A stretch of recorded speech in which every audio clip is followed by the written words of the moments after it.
From the historic campus of Hillsdale College in Hillsdale, Michigan, where the good, the true, and the beautiful are taught, nurtured, and honored, this is the Radio Free Hillsdale Hour, bringing the activity and education of the college to listeners across the country.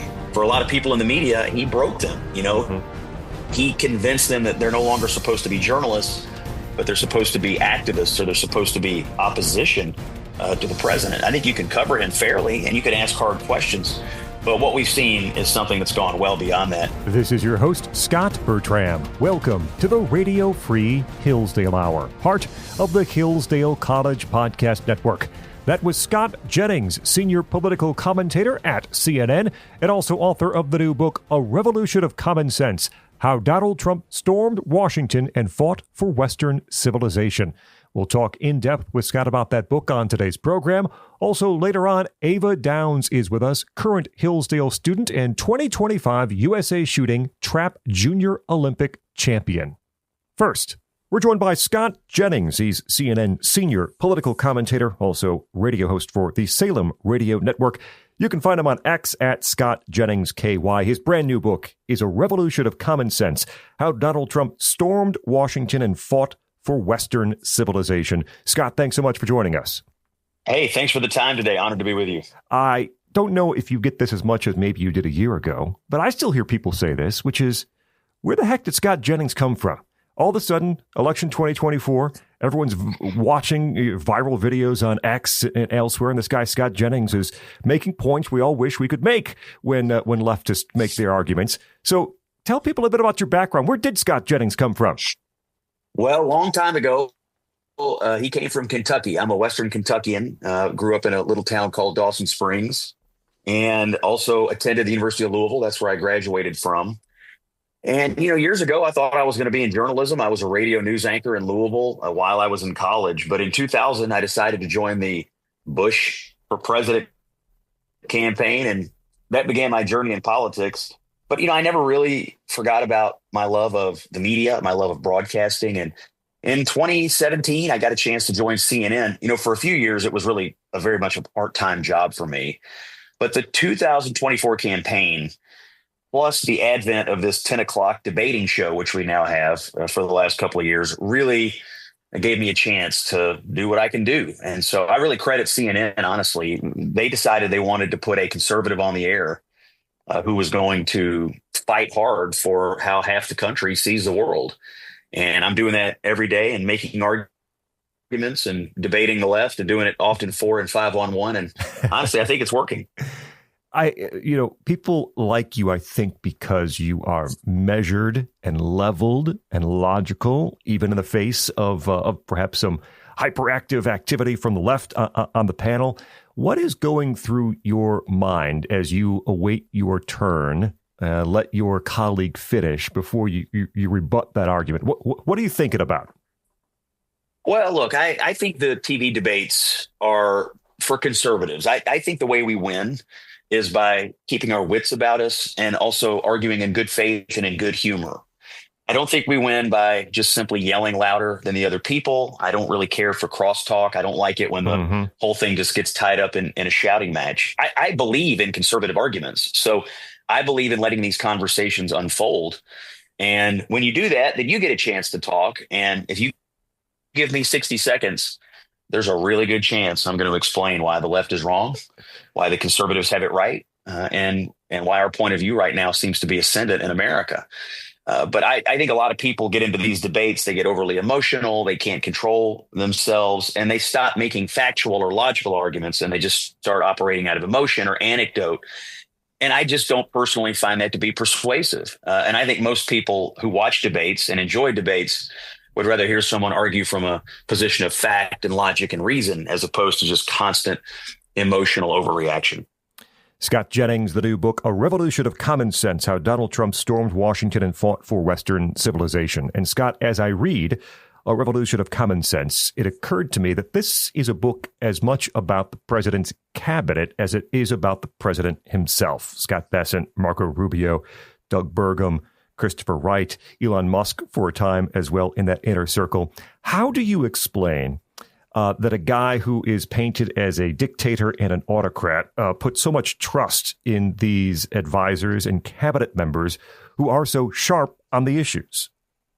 Well, that's a great question. And the one big observation that I was able to make, I think, after hanging around the White House and spending some time with the president and just talking to all these people, is just what a premium Trump put on picking the right team this time around. I think that's one of the biggest differences between this administration and his first. He's got the correct team that matched his leadership style. So you look at the people that he's chosen, Bessent, Rubio, Burgum, and the others that you mentioned. They best match how he wants to run the country. I think in the first term, he didn't quite have that. Not that those people were bad people. It's just when you have a leader, when you have a manager, the team has to match the style. And this time around, they got that right.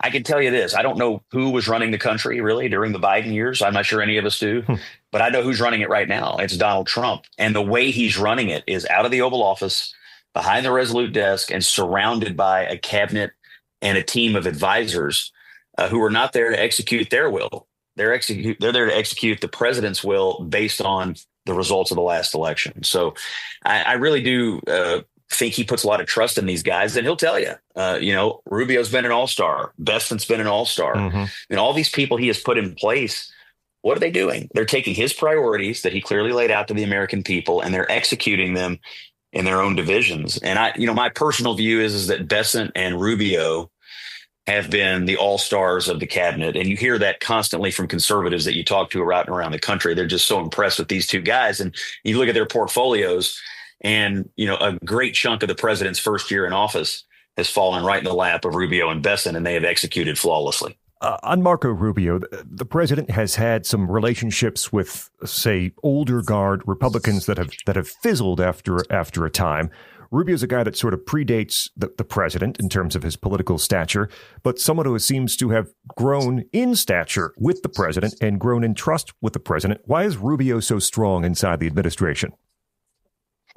Well, he has been, I think, both a skillful operator inside the building over at the State Department, but also externally. I mean, you look at all the serious issues that have come up on the world stage in the last year. I mean, the president has spent a lot of time on foreign policy. Rubio's been in the middle of all of it. You look at the peace agreements they've negotiated.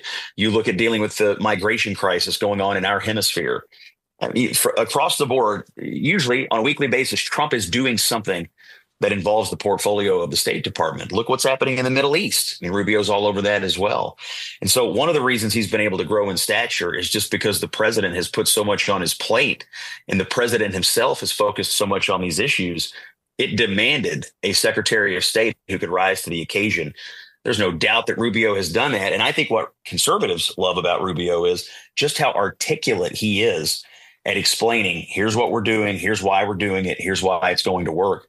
He is one of the smoothest communicators in the cabinet. And as you know, with Trump, being able to communicate externally is a big part of what it means to work for him. And I just don't think anybody has communicated the America First worldview better than Marco Rubio. He has shown extreme skill set here, both in terms of internal management, but external communications. He's really the whole package right now and is doing a terrific job, in my opinion. Scott Jennings with us, CNN senior political commentator. You hear him hosting on Salem Radio Network as well. His new book, A Revolution of Common Sense, How Donald Trump Stormed Washington and Fought for Western Civilization.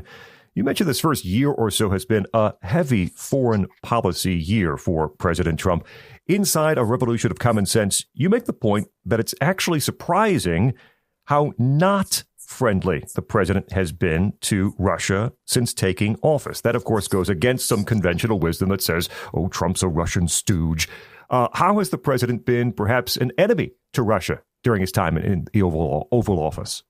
Well, I think this is one of the most sinister narratives, and it's left over from the beginning of his first administration when every Democrat in the country convinced themselves that Russia had stolen the election, which, of course, we now know is completely, totally false and fabricated. But as a leftover of that era, they are now convinced that every foreign policy move the president makes is done so in service to Vladimir Putin. The record is exactly the opposite.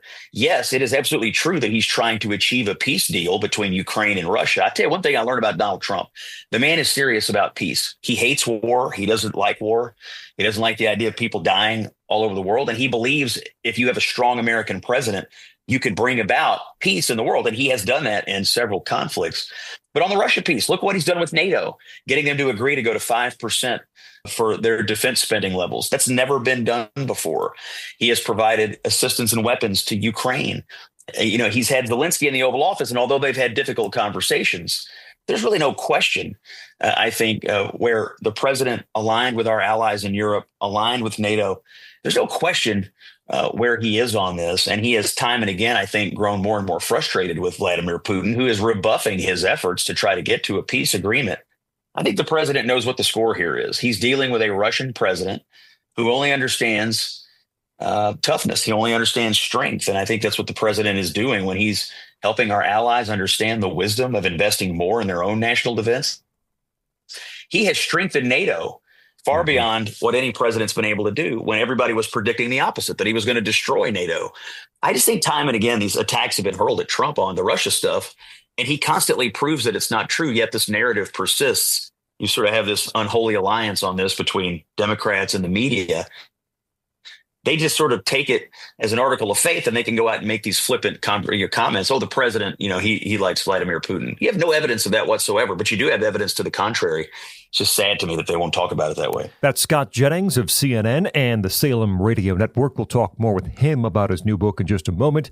But first, I want to invite you to help shape the future of the Hillsdale College Podcast Network, which includes this show you're listening to right now. Visit podcast.hillsdale.edu. Click on the survey pop-up, and you can take our very first listener survey. By doing so, you'll help the Hillsdale College Podcast Network reach millions of Americans with the timeless truths that make this country great. But we need your help. Visit podcast.hillsdale.edu. Click on the survey pop-up to take the survey. Thanks for listening, and thanks in advance for your feedback. We continue with Scott Jennings from CNN and the Salem Radio Network. His brand new book is A Revolution of Common Sense: How Donald Trump Stormed Washington and Fought for Western Civilization. Scott Jennings, you mentioned the media. There's a chapter in which you coined the phrase political information distribution complex, in the way that information flows from the legacy media, mainstream media, to the American public. Is that changing a bit? We see some changes at the Washington Post, both on the op-ed page and among the paper's reporters. We see changes at CBS, Barry Weiss and Free Press people coming in to the CBS network. Are executives realizing at last that something needs to change? Well, I think maybe yes. I think we have a long way to go, though. I think the American media is in such a deep hole with the people. You look at the confidence in institutions measurements taken by Gallup. I mean, people don't have confidence in the institution of the media. People want there to be a trusted free press. I certainly do. I work in it. I believe that we need a trusted free press. We just don't have that right now, but we could get it.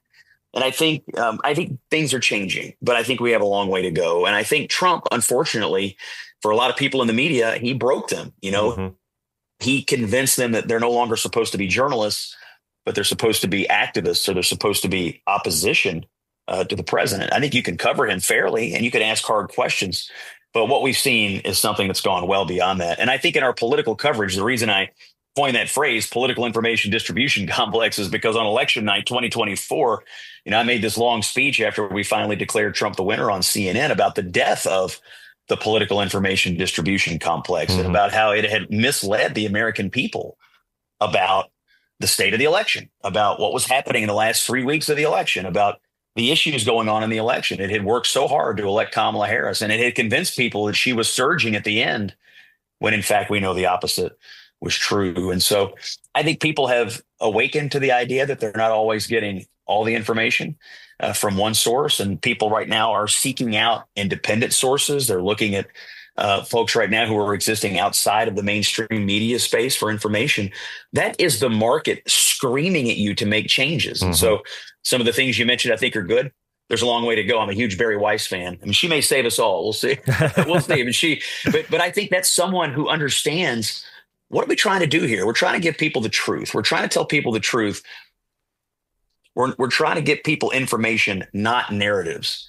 And I just think that's what people are hungry for. They don't want narratives. They want to know the facts. They want to know the information. But often what they get are narratives, just like on the Russia conversation. They've been fed a narrative about that, but I'm not sure they've been fed the truth about it. But they get plenty of narratives. But I think there's something amiss here, and they're hungry for truth instead of narrative.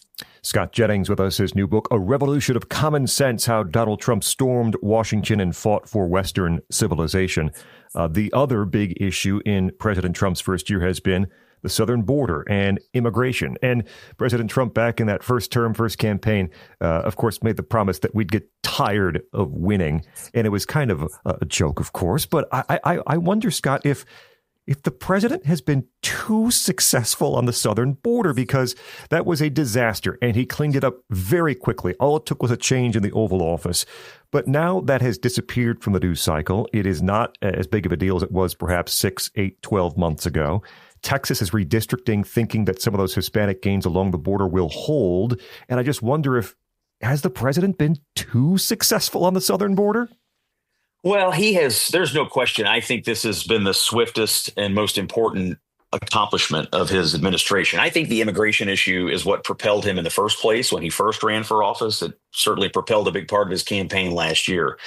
And you're exactly right. All we needed was a new president. We haven't passed any new laws. That's what's amazing about this. We've not passed a single immigration law. We're just enforcing the laws that exist.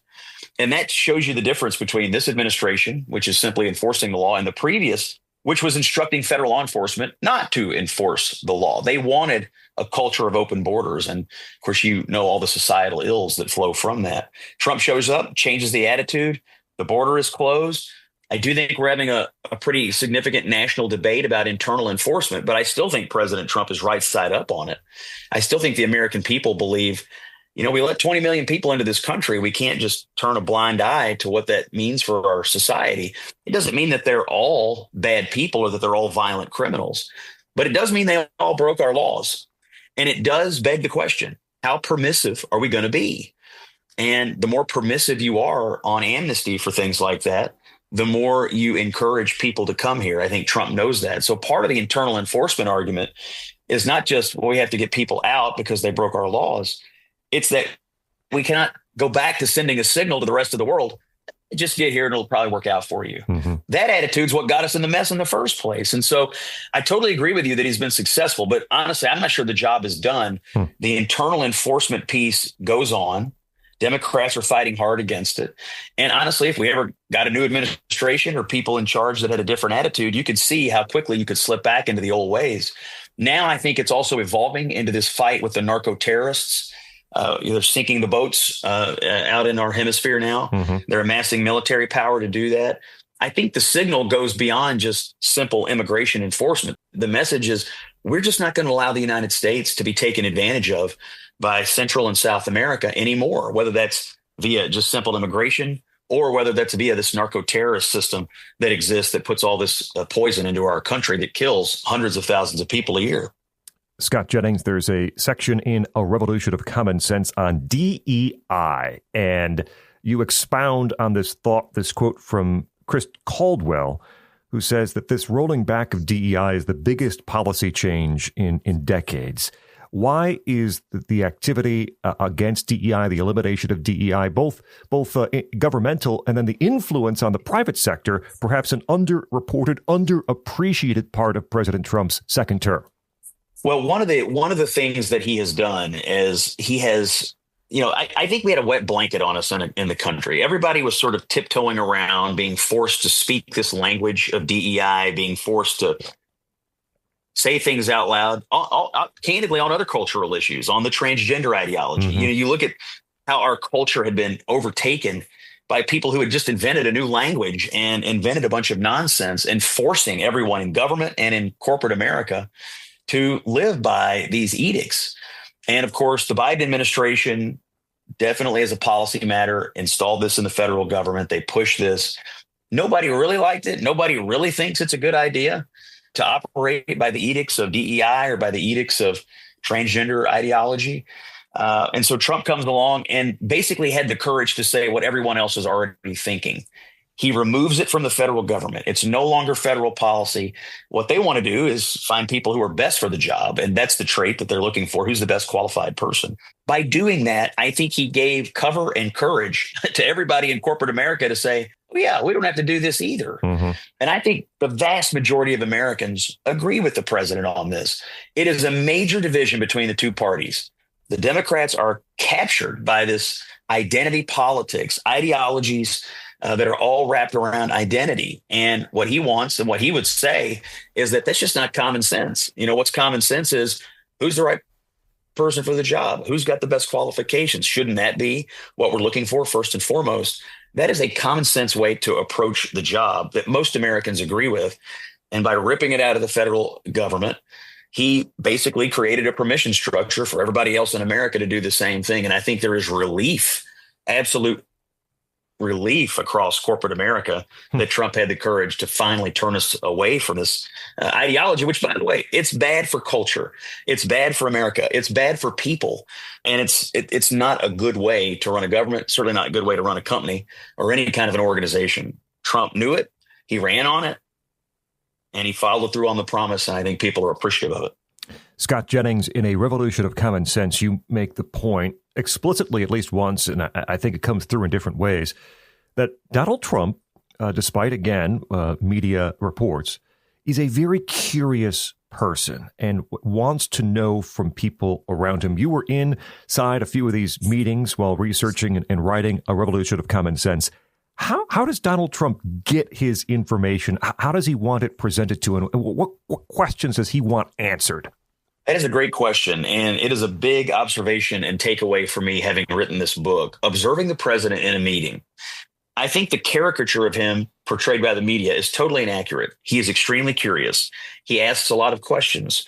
He likes to watch debates between advisors, people who have slightly different opinions about things. He does ask for everyone's opinion in the room. I watched him do it in the Oval Office. I watched him do it on Air Force One when I went to Michigan with him on his 100th day in office. He convenes people. He listens. And then he makes decisions. He's decisive. I think a difference between him and Biden was famously indecisive or uninvolved. Trump is involved. He's involved in the details. He's involved in how decisions are made. But once a decision is made, it's made. He's a decisive person. That is a trait that I think makes for a good presidency. So my observations are he absolutely likes to get information from people. He takes in a lot of information. He is as in tune with the daily news and cultural zeitgeist as anyone. And so when you think about, what does the president know? Who is he talking to? He talks to a wide range of people, but they're not all yes men, and they're not all telling him what he wants to hear. There are a lot of people, I think, around him who are constantly debating about what the right thing to do is. But at the end of the day, they all know who the decision maker is. And the president also knows, ultimately, it's my responsibility to make a decision. You can't debate things endlessly. At some point, you have to decide what direction we're going. And I think he's been good at both. Putting together these internal conversations, but then being decisive when the time came to make a decision. Scott, we talked earlier that this has been a foreign policy focused presidency for much of this first year of the second term. And President Trump has a very different view about United States power than Joe Biden did. What does President Trump understand about U.S. leadership on the world stage and showing and using, when necessary, U.S. power on the world stage? Great question. Well, first of all, he understands what it means to have a strong American president who's willing to engage, and what it means to have a weak and indecisive president. That's what we had before. So he believes that if the American president is strong, he believes that if the American president projects confidence and strength and decisiveness, then look, we are the world superpower. We are the indispensable country in the world. Our engagement with a president like that can force people to the table, can bring people around and get people to, do things. Look what's happening in the Middle East. I don't think there's anybody except for Donald Trump who could have convened the Arab states. his special relationship with Netanyahu. I mean, the people that he had to get in the room, he gets in the room and he gets them to an outcome. Joe Biden couldn't figure that out. He's done that in little areas all over the world. The one area that eludes him is Russia, Ukraine, and he is working earnestly towards it. It's probably the most complicated situation that he is dealing with, but I know he's focused on it and trying to get to an outcome every single day. But in most cases, I think his view is that if the American president projects strength, if we say we're not going to put up with nonsense here, we're not going to put up with bad actors, we're not going to put up with people, agreeing to something and then violating it the next day. He says we're not going to put up with narco terrorists in our own hemisphere. You need to help us with that. Look at what's going on with Mexico. We've had a massive drop in fentanyl coming across the border. Yes, the border is closed because of Trump. Some of that, though, remember at the beginning of the administration, he slapped the tariffs on Mexico and said, this is how serious I am about needing you to work with me on getting fentanyl down. I don't want it coming across the border anymore. That has been a major success. They're not covering it, but it's been a major success. None of this happens if these other countries don't take the president seriously. And you have to take Trump seriously. He has shown, if you don't take me seriously, I will take action. And people respect that. And so it goes into this idea of, is the president strong or is he weak? Is the president decisive or is he constantly wringing his hands? Is he constantly indecisive? Right now, we have a strong, decisive president, and it's yielding results. Final question for Scott Jennings. His new book, A Revolution of Common Sense, is available now. A quote from the book: Trump has expanded the definition of Republicans so it includes people who never have thought of themselves as Republicans until Trump invited them in. First of all, I think a great point that the invitation is such an important part of this process. You have to go ask for the vote. But this has led to a coalition, a wide coalition. It's led to people like RFK and Lori Chavez DeRemier in the cabinet and people who perhaps are not historically Republican type selections. So the big question: how do you hold this coalition together when Trump is not going to appear on the ballot anymore? And how do you convince Republican voters to go out and vote when Donald Trump is not on the ballot? Well, that's the number one strategic conversation that the Republican Party is wrestling with right now. What does our coalition look like in a post-Trump environment? The thing is, though, presidents, the best presidents, the people who run the best presidential campaigns, they are by nature coalition builders. George W. Bush did this. He brought people in 2000 and 2004. Barack Obama did this. The ones that know how to get votes go out and find ways to get votes. Trump inherently understood this. But he now sits at the top of a political party that has everybody from RFK to Mitch McConnell in it. I mean, that's a wide berth. But that's how you win. You don't win by getting smaller. You win by making your party attractive to people who might not have otherwise considered it. The other thing he's done is he's brought people into the party who had no demonstrable history of voting or very little history of voting.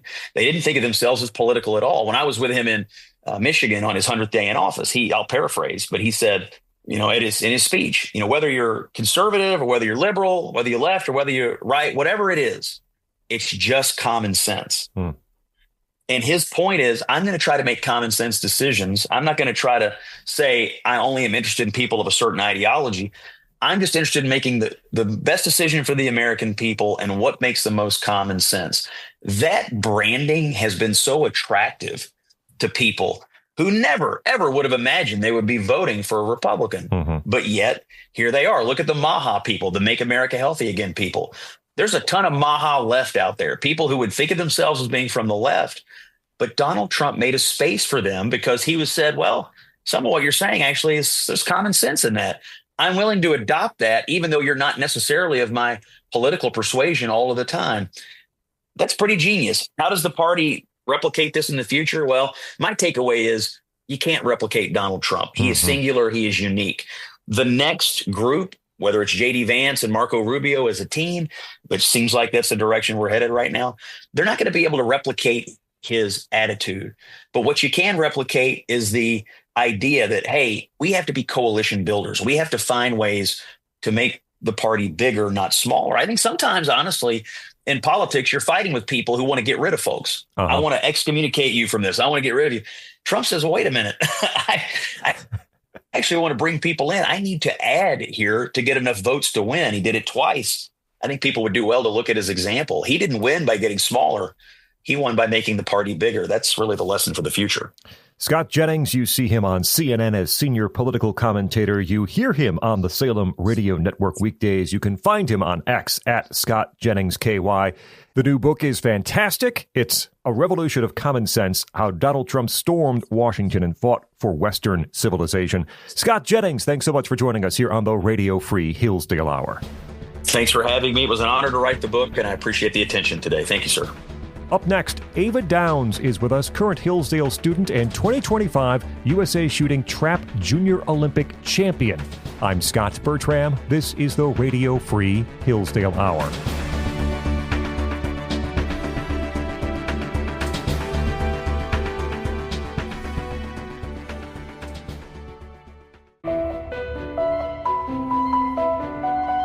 Hello, this is Jeremiah Regan, and I have some great news.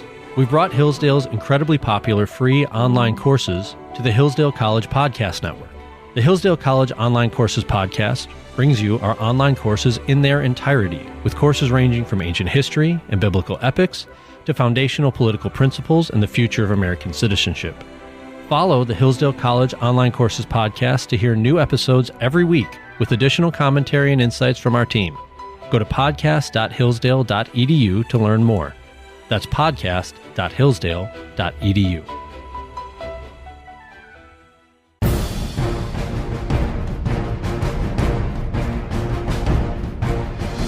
Welcome back to the Radio Free Hillsdale Hour. I'm Scot Bertram. We invite you to take a moment and subscribe to this show via Apple Podcasts, Spotify, or YouTube.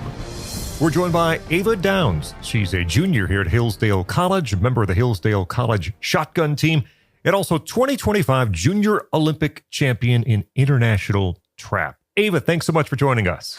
Thank you for having me. I'm super excited to be here. For listeners who might not be familiar, tell us what exactly is trap shooting and how does a typical competition work? How does it play out? So there's two different kinds of trap. There's American trap and international trap. I specialize in international trap with USA Shooting and the Hillsdale College shotgun team, but we all shoot everything. We shoot the American disciplines as a team. And how an international trap match, such as JO Nationals, works is they're typically 125 targets, and we shoot 3 rounds the first day, 2 rounds the second day. And what international trap actually is there's a physical bunker 10 meters in front of you in the ground with 15 machines in it. Mm-hmm. There's 5 stations. Each station has 3 machines allocated to it, a left, a right, and a straightaway. And the thing is, each of them are all very different. So they can be anywhere from 1 to 3 meters high at a certain distance out. So they can be high or low, and anywhere from 45 degrees left to 45 degrees right. So they can really go anywhere and you don't know what's coming out, and they go 72 miles an hour. So that's the quick rundown. We'll talk a bit more about the Junior Olympic Championship in just a bit, but how did you first get into shooting sports? Was it something you grew up around, or did you find it later on? So I grew up around it. We've always been a very gun-heavy family. We go up north and shoot. And when I was 7 years old, my dad went out with my uncle and shot sporting clays. And I wanted to go along the next few weeks. So I went along and pushed the buttons. And then I decided I wanted to shoot. And I said only if I had a pink gun. That was the only way I would do it. And so when I was 7 or 8 years old, I started shooting sporting clays with my dad and my uncle and some other family friends. And then when I was 12, I started competing. So I just grew up with it and had a lot of family involved in it. Is there something that drew you to trap specifically as a focus here? I really love all the disciplines. And I think that's the beauty of being on the team here, that I get to still shoot everything. Mm-hmm. But I love bunker just because I feel like it's so much fun. I feel like I'm not constantly striving for perfection. Like there's always something I can work on. It's never good enough.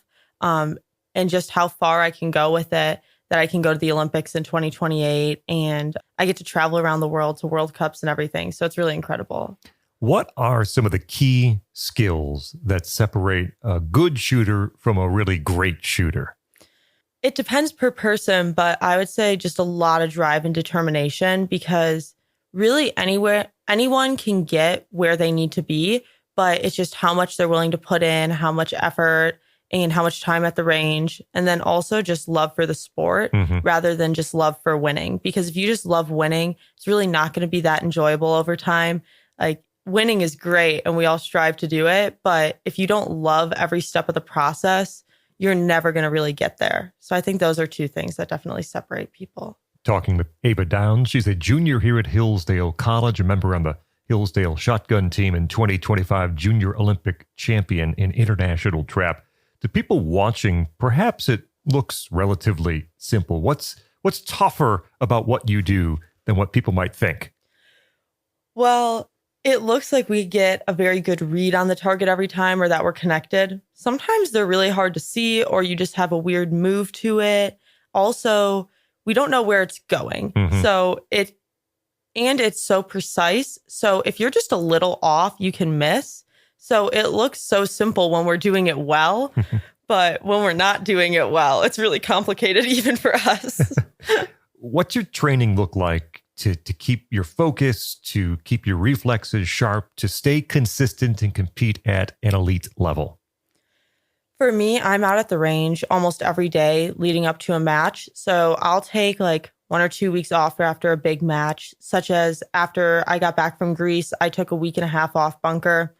Now we have a selection match in a week. So I'm back at it every single day at the range, do meditation every single day, and cut out time for myself to make sure that I have enough time to focus. And visualization is a huge part of really all sports, or it should be. And it can help you so much. So even when you're not physically doing it, visualizing yourself doing it and running your mental game consistently, even when you're not out there, can be a huge help. So it's a lot of work on and off the range and a really constant commitment and just choosing to go there every day and work, even if it's really difficult that day. Take us through the Junior Olympic Championship where you won in international trap. That moment you realized you won, what was the whole experience like?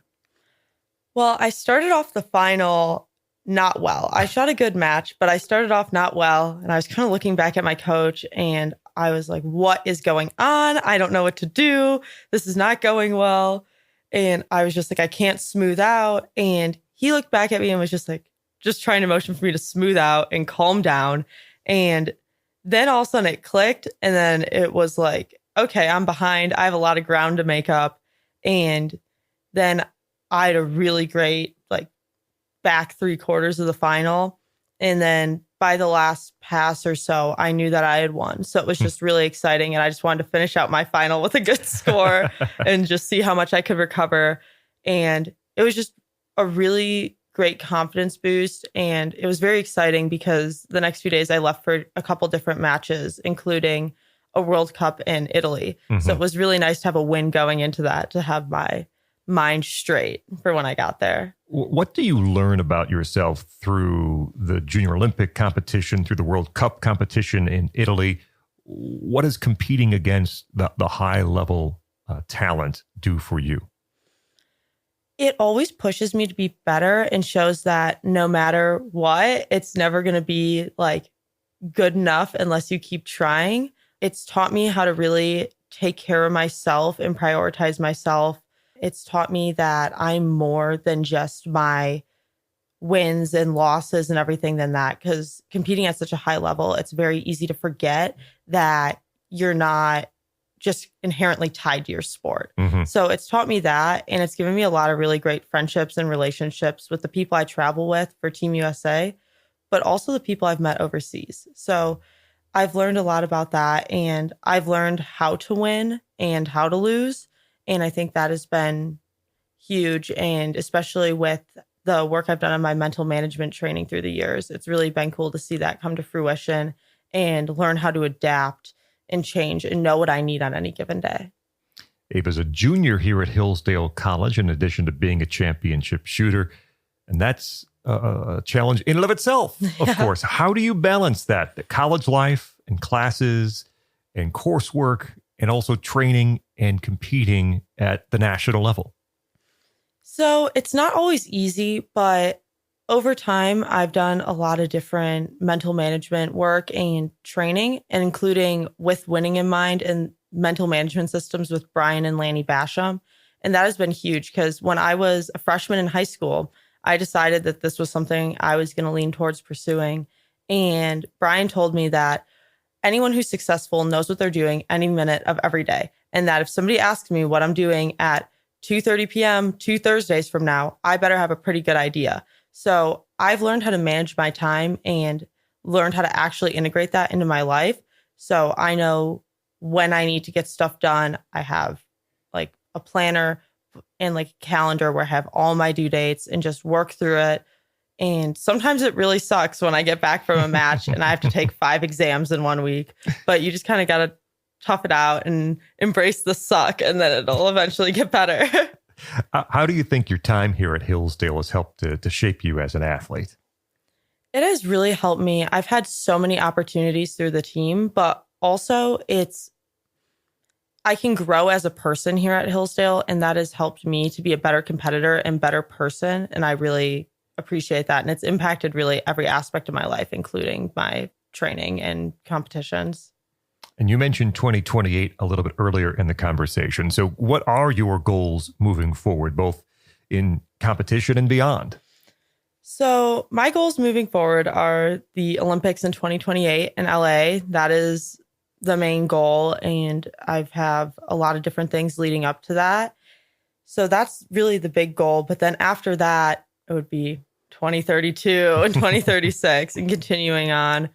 Yeah, and getting my degree from Hillsdale and being able to balance a professional life and an athletic life, because Hillsdale has also taught me that I don't want to just be an athlete all the time, that I also want to be able to channel myself into other things. Mm-hmm. Otherwise, it's very overwhelming and can be very easy to just tie your worth with your sport or not have another outlet for things.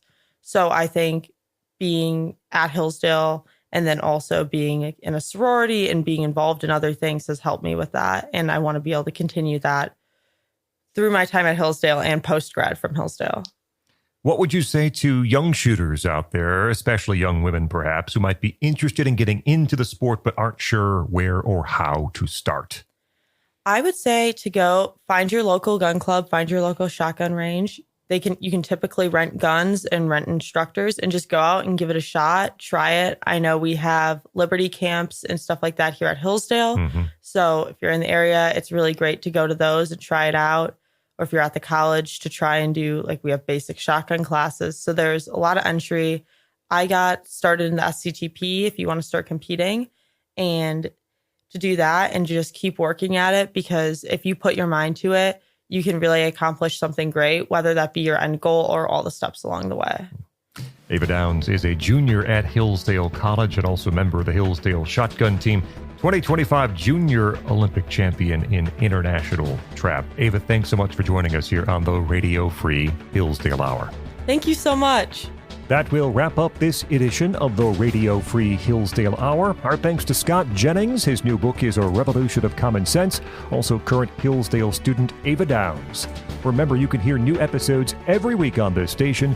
You also can find extended versions of some of our interviews or listen anytime to the podcast. Find it at podcast.hillsdale.edu or wherever you get your audio. Until next week, I'm Scot Bertram, and this has been the Radio Free Hillsdale Hour.